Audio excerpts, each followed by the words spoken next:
వ్యక్తిగత ఆత్మ అయిన జీవము వ్యక్తిత్వాన్ని ధరించినప్పుడు తన ఉనికిని తెలుసుకుంటుంది. ఆ వ్యక్తిత్వమే దాని ఉనికికి ఆధారమవుతుంది. ఆదిలో జీవము బ్రహ్మము పరస్పరం పోలి ఉన్నాయి. జీవం యొక్క వ్యక్తిత్వమే ఆ రెండింటికి మధ్య భేదాన్ని కలిగించింది. ఇప్పుడు జీవము ఆత్మగా అహంకారము లేదా వ్యక్తిత్వములో బంధింపబడి ఉనికిలోకి వచ్చింది. వివిధ వర్ణాలు ఒకదాని తర్వాత మరొకటి దాని చుట్టూ స్థిరపడి దానికొక కొత్త వన్నెను తెచ్చాయి.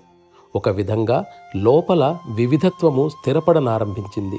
క్రమక్రమంగా అహంభావం పెరిగి మరింత దట్టంగాను సాంద్రంగాను వృద్ధి చెందనారంభించింది. అనుభవాలు, ఉద్రేకాలు, కోరికలు తమ శక్తి మేరకు దాని స్థౌల్యతను ఎక్కువ చేశాయి.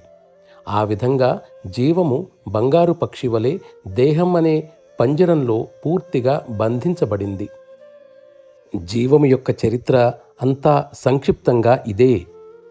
అదృష్టవశాత్తు తన మూలాన్ని తనకు గుర్తు చేసే వాటితో అది చైతన్యవంతమైన సంబంధాన్ని ఏర్పరచుకోవడం సంభవించినట్లయితే అప్పుడది ఆవరణలను ఒకదాని వెంబడి మరొక దానిని వదిలివేయటం ప్రారంభిస్తుంది. జీవానికి చలనం ఉండటం వల్ల అది సృష్టికర్త అయిన బ్రహ్మాన్ని గుర్తెరిగి ఉంటుంది. ఆ విధంగా జీవము అనే మాటలో చలనశక్తి భావము, సంకల్పశక్తి భావము కూడా ఉన్నాయి. జీవములో ఆ రెండూ సమానాంతరంగా ఉంటాయి. ఆ విధంగా బ్రహ్మము జీవముల రెండింటి చర్య ఇంచుమించు సమానం. బ్రహ్మము విశ్వమంతటా వ్యాపించి ఉండగా జీవము తన స్వీయ సంకుచిత పరిధికే పరిమితమై ఉంటుంది. ఇదే ఈ రెండింటికి గల భేదం. ఈ విషయంలో బ్రహ్మము కూడా వ్యక్తిగత జీవము వలనే తన స్వీయ బంధాన్ని కలిగి ఉందని చెప్పవచ్చు.